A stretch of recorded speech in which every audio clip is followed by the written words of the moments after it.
विमान कोणाला नाही आवडत. आणि हे जे ब्रांच आहे, एवढं चांगलं आहे का जेवढं तुम्हाला ते फॅसिनेटिंग आणि एकदम मस्त वाटतंय. तर याच्याबद्दल मी तुम्हाला पूर्णपणे माहिती देणार आहे. उसका प्लेसमेंट क्या है, स्कोप क्या है, कॉलेज कौन से है और महाराष्ट्र के अंदर ऐसे कौन से कॉलेजेस है जहां पर आप एरोस्पेस इंजीनियरिंग कर सकते हो।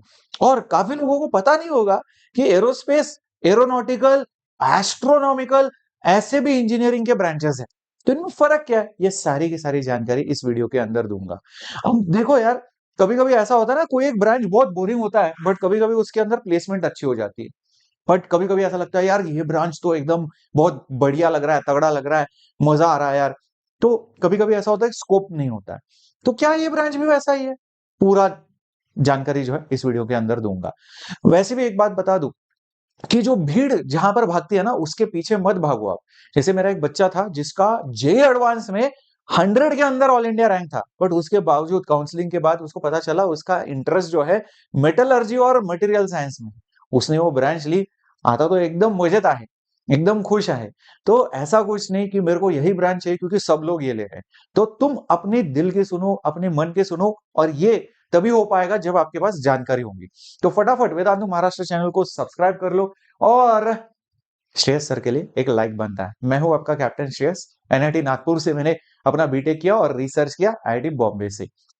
तो मैं पिछले 13 सालों से ज्यादा पढ़ाते आ रहा हूँ, काउंसिल करते आ रहा हूँ, मेंटरशिप देते आ रहा हूँ। तो अभी आली रे आली, अभी आपकी बारी आ गई।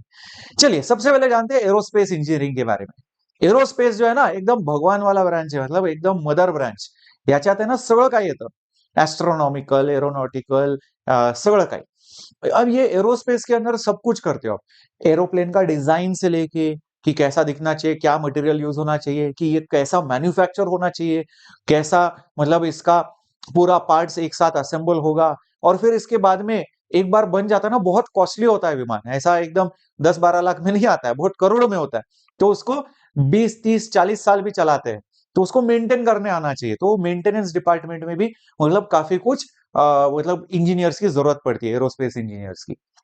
अब एरोस्पेस में आप कोई भी चीज जो उड़ती है, अब एक पेपर एरोप्लेन से लेके hot air balloon, spacecraft, aeroplane, helicopter, drone, rocket, missile, सब सब सब एरोस्पेस में आता है।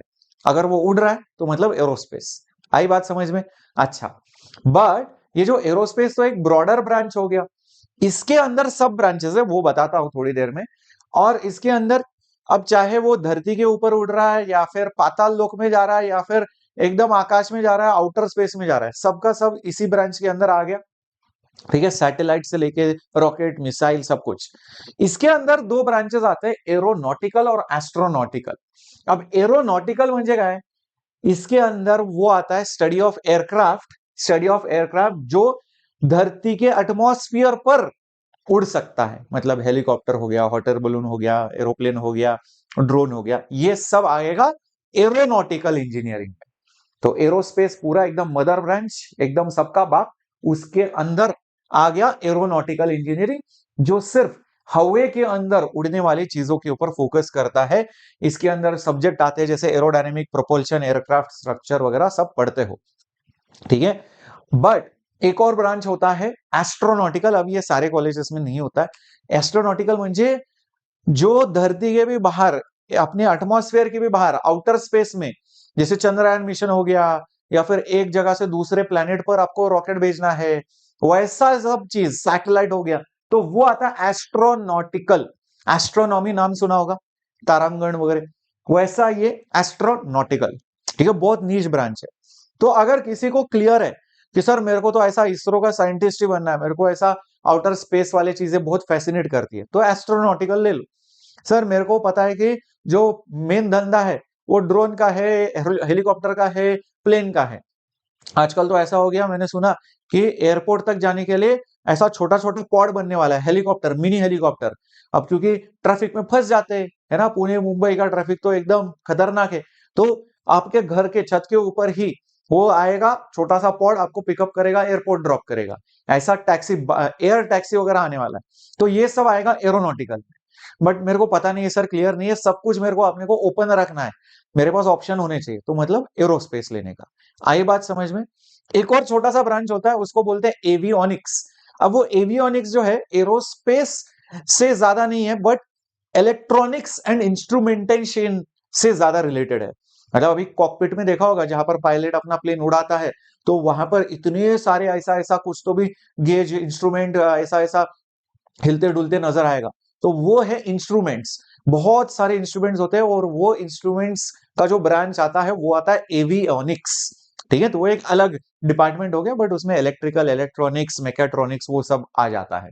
ठीक है सर, अभी समझ में आ गया, क्लैरिटी आ गई, ये तीनों ब्रांचेस क्या है। बर अब स्कोप है क्या सर, वो सच्ची सच्ची बताना, ऐसा झूठ मूठ करणे. तर सगळं काय मी सत्यवचनच आहे इथं. असं काय म्हणजे पूर्णपणे असं तुम्हाला पेढा देऊन वेडा नाही बनवणार आहे. तर खरं सांगतो, इंडियामध्ये गव्हर्नमेंटमध्ये स्कोप आहे, पण गव्हर्नमेंटचे जॉब्स लिमिटेड असतात. पर जो प्राइवेट सेक्टर है ना, प्राइवेट सेक्टर थोड़ा सा कम है इंडिया में. तो ब्रांच बहुत फैसिनेटिंग है, बट इंडिया के अंदर स्कोप केवल गवर्नमेंट के अंदर ज्यादा. ठीक है, बट गवर्नमेंट के जॉब्स का पता ही है, थोड़ा ओपनिंग्स वगैरह कम होता है उनके, सेपरेट कभी कभी एग्जाम होते हैं, कभी कभी एज लिमिट भी आ जाता है, वो सब है. ठीक है, अब इसके अंदर सारी चीजें ओपनिंग्स में आती है, जैसे डिजाइन हो गया, डेवलपमेंट हो गया, रिसर्च हो गया, टेस्टिंग हो गया, है ना, मैन्युफैक्चरिंग हो गया, परफॉर्मेंस एनालिसिस हो गया, मेंटेनेंस हो गया, रिपेयर हो गया. ये सारे डिपार्टमेंट के अंदर आप घुस सकते हो. सिविल में भी है जगह, मिलिट्री में भी है ना, तेजस वाला एयरक्राफ्ट नाम सुना होगा, सैटेलाइट, रॉकेट, मिसाइल, वेपन, एकदम पूरा धमाका ही धमाका है. मतलब सारे ये गवर्नमेंट रिलेटेड ही है, प्राइवेट सेक्टर इसमें घुसता नहीं है इंडिया में. बर तो सर मैंने एक सुना है ड्रोन टेक्नोलॉजी, इसका भी कुछ स्कोप है क्या? बिल्कुल है, ड्रोन टेक्नोलॉजी आने वाले जनरेशन में बहुत आगे बढ़ने वाला है. अभी तो आप फूड या फिर कुछ पार्सल ऑर्डर करते हो, तो कोई तो एक बंदा आता है ना, आगे चल के शायद एक रोबोट या फिर एक ड्रोन उड़ के आएगा. अब वो ड्रोन को चलाने वाला कौन होगा? वो आदमी भी नहीं होगा, वो एआई होगा. वो ऑर्डर किया आपने पैकेज, वो ड्रोन एक्टिवेट हो जाएगा, बोलेगा अच्छा मेरे को ये पैकेज उठाना है, वही रोबोट से मांगेगा भाई मेरे को दे, रोबोट देगा उसको, ऐसा फट करके पकड़ेगा, अपने घर के छत के ऊपर या फिर अपने दरवाजे के पास आके छोड़ के चला जाएगा, या फिर वॉचमैन के पास चला जाएगा. ऐसा टेक्नोलॉजी ऑलरेडी इंप्लीमेंटेड है कई सारे देशों में, इंडिया में भी कुछ जगह पर ये ट्राइड एंड टेस्टेड है. तो अभी रेगुलेशंस वगैरह बन रहे, बट जैसे ही वो सब रूल्स रेगुलेशंस आ जाएंगे तो वो एकदम पॉपुलर हो जाएगा. तो बाइक एयर टैक्सी या बाइक इन एयर, ऐसा सब कुछ बहुत सारी चीजें हैं जो अपकमिंग टेक्नोलॉजीज हैं. इंडिया के अंदर भी ये थोड़े थोड़े स्टार्टअप्स बनना चालू हो गए, तो उसके अंदर भी बहुत ज्यादा स्कोप है. ठीक है, अब बात करते हैं सर अब्रॉड की. अब अब्रॉड में तो पूरा धमाका ही धमाका है. कौन से कंट्री जाना है? कोई भी आंडू पांडू कंट्री में नहीं जाने का. USA, Germany, France, Canada, UK और यूएई. अब दुबई जैसी जगह में है ना, दुबई, शारजा, इन जगहों पर मैन्युफैक्चरिंग हब्स वगैरह बने हुए हैं, जो बड़े बड़े कंपनियों के लिए कुछ कुछ पार्ट वगैरह बनाते हैं. तो दुबई जो है थोड़ा इंडिया जैसा भी लगता है, अपने इंडियन लोग भी मिल जाते हैं, कॉस्ट ऑफ लिविंग भी बहुत ज्यादा नहीं है, तो यूएई में स्कोप है. यूके, यूएस, जर्मनी, ये सब थोड़े से कॉस्टली कंट्रीज है, सैलरी भी अच्छी मिलती है, बट थोड़ा सा स्टैंडर्ड ऑफ लिविंग भी बहुत हाई है, तो काफी लोगों को पसंद भी आता है. ठीक है, अब इसके अंदर बहुत सारी चीजें आप एक्सप्लोर कर सकते हो. स्पेस एक्सप्लोरेशन हो गया, ऑटोनॉमस ड्रोन्स, आताच सांगत होतो ना, ऑटोमॅटिकली ड्रोन चालू जाणार. मग AI based aviation system, artificial intelligence का इस्तेमाल करके रिसर्च के अंदर, सिमुलेशन के अंदर, एयरक्राफ्ट मैन्युफैक्चरिंग, सैटेलाइट को डिजाइन कैसे करें, ऐसे बहुत सारे चीजें हैं. इनफैक्ट कई बार गेमिंग में भी एरोस्पेस इंजीनियर्स का कभी कभी जरूरत पड़ता है कि यार मेरे को एक ऐसा फाइटर का गेम बनाना है, तो उधर जो वो एरोस्पेस इंजीनियर का दिमाग चलेगा, वो उससे ज्यादा तो बढ़िया कोई और चला नहीं पाएगा. जैसे गेम डेवलपमेंट, सिमुलेशन, इन सब में भी काम में आता है. ठीक है सर, कौन कौन हमें नौकरी देगा सर, बताओ ना सर. ठीक है, देखो यार, इंडिया में कौन कौन नौकरी देगा? एचएएल देगा. एचएएल ने अभी अपना तेजस एयरक्राफ्ट बनाया था, वॉर में भी इस्तेमाल हुआ था. ठीक है, अपना डीआरडीओ है, डीआरडीओ तो खतरनाक मिसाइलें बनाता है. दिवाली के रॉकेट तो कुछ भी नहीं उसके सामने बॉस, एकदम खतरनाक. ब्रह्मोस का नाम सुना होगा, बहुत मस्त मिसाइल सिस्टम्स बनाते हैं. ठीक है, अब इसरो, इसरो तो रॉकेट भेजता है स्पेस के अंदर, पीएसएलवी, जीएसएलवी सैटेलाइट को, है ना, अपने ऑर्बिट में भेजता है. फिर एनएएल भी है, वो रिसर्च में ज्यादा काम में आता है. ठीक है, ये सारे इंडिया के अंदर है. कुछ एयरलाइंस भी हायर करते हैं कुछ कुछ स्पेसिफिक जगह पर, बट वो थोड़े ओपनिंग्स कम रहते हैं, इतना ज्यादा भी नहीं रहता है। मेंटेनेंस, रिपेयर और ओवरऑल इसमें थोड़ा नौकरी मिल जाता है, बिकॉज इतने सारे विमान हैं, इतने सारे एयरपोर्ट है, तो हैंगर्स है, ठीक है, एयर ट्रैफिक कंट्रोलिंग, ये बहुत सारी चीजें हैं जहां पर एरोस्पेस इंजीनियर्स की जरूरत पड़ती है इंडिया में। बट बाहर के देशों में नासा है, जैसे इंडिया में इसरो है, यूएस के अंदर नासा है, ठीक है, नशा नहीं नासा। बर बोइंग, एयरबस और भी उधर के एयरलाइंस, उधर के रिपेयर डिपार्टमेंट, वो सब मेंटेनेंस डिपार्टमेंट, और ऐसे बहुत सारे कंपनी छोटी छोटी जो बड़े कंपनियों को क्या देती है, स्पेयर पार्ट बना करके देती है। तो ये भी कंपनी के अंदर आपका नौकरी लग सकता है, ठीक है ना। कंट्री के नाम तो पहले ही बता दिए थे। अब सर पैसा कितना मिलेगा बताओ सर। एंट्री में जाओगे, देखो यार, 6 लाख से 12 लाख म्हणजे महिन्याचे 50,000 ते 1 लाखापर्यंत. पर बाहेर गावी गेला म्हणजे बाहेरच्या देशात तर 60,000 ते 75,000 डॉलर, ये डॉलर है, हाँ, थोड़ा सा कन्वर्ट करो, मल्टीप्लाई करो, 85 से लेके 90 के बीच में थोड़ा सा वेरी करता है। अच्छा, तो ठीक ठाक है, बट उधर पैसा भी वैसा ही खर्च होगा, ध्यान रखना। थोड़ा मिड सीनियर प्रिंसिपल लेवल पर जाओगे, देखो 12 लाख से 50 लाख तक भी जा सकते हो, ठीक है, अच्छा खासा है, मतलब 3-4 लाख रुपए महीना मिल जाता है, ठीक है। बट बाहर गावी गेला तर 76,000 से लेके 1,60,000 तक आपको प्रिंसिपल इंजीनियर तक मिल जाता है। अब इसके आगे थोड़ा फाइट है, क्योंकि इसके आगे मतलब 10 साल 15 साल का एक्सपीरियंस लगता है, और सब लोगों को ये नौकरी नहीं मिलता। तो 50 लाख के ऊपर वाली जो नौकरी है, 1 करोड़ के ऊपर भी जाती है, तो उसमें बहुत कम ओपनिंग्स होते हैं। बट अगर आपने अपना टैलेंट दिखा दिया, आपका पैशन इंटरेस्ट है, यहां तक आराम से पहुंच जाओगे इंडिया के अंदर भी, ठीक है।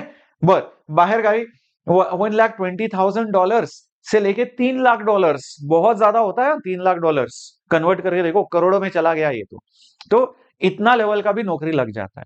तो ऊपर वाले ओपनिंग्स थोड़े से कम रहते हैं, ये बात का ध्यान रखो। हो सकता है बीच में ही कहीं पर फंस जाओ, तो हो सकता है ये आपका ब्रैकेट बन जाए इधर का कहीं। तो अगर यहाँ पर आप खुश हो तो ठीक, नहीं तो फिर अगर आपको चाहिए तो आपका पूरा इंटरेस्ट, पैशन वो सब होना चाहिए। या फिर ऐसा स्टार्टअप वार्टअप कुछ देख सकते हो जहां पर, है ना, upcoming technologies, AI, machine learning, drones, ये वो सब में काम में जा रहे हो, तो उसके अंदर भी बहुत ज्यादा स्कोप है, ठीक है। तो इसके अलावा जो टॉप कॉलेजेस है महाराष्ट्र के अंदर, आईआईटी बॉम्बे हो गया, एमईटी यूनिवर्सिटी हो गया, यस, आईआईएईटी हो गया, Indian institute of aeronautical engineering and information technology पुण्यातच आहे, MIT school of engineering and science Pune के अंदर, संदीप यूनिवर्सिटी नासिक के अंदर, केजे सोमैया कॉलेज मुंबई का जो है, ये भी एक बढ़िया कॉलेज है। ये सब महाराष्ट्र के कॉलेज है। इसके अलावा कानपुर, मद्रास, इन सारे आईआईटीज के अंदर भी ये ब्रांच ऑफर किया जाता है, ठीक है। तो ऐसा था ये एरोस्पेस, एरोनॉटिकल, एस्ट्रोनॉटिकल इंजीनियरिंग, और इसका स्कोप, प्लेसमेंट सब कुछ बता दिया। ये वीडियो पसंद आया, फट से लाइक कर दो, हाँ, ठीक है। और चैनल को सब्सक्राइब नहीं किया तो फटाफट सब्सक्राइब कर लेने का, ठीक है। चलो, नेक्स्ट वीडियो कौन सा चाहिए फटाफट कमेंट के अंदर लिख लो, ठीक है। लाइक कर लिया, कमेंट कर दिया, बहुत बढ़िया। चलो मिलते हैं।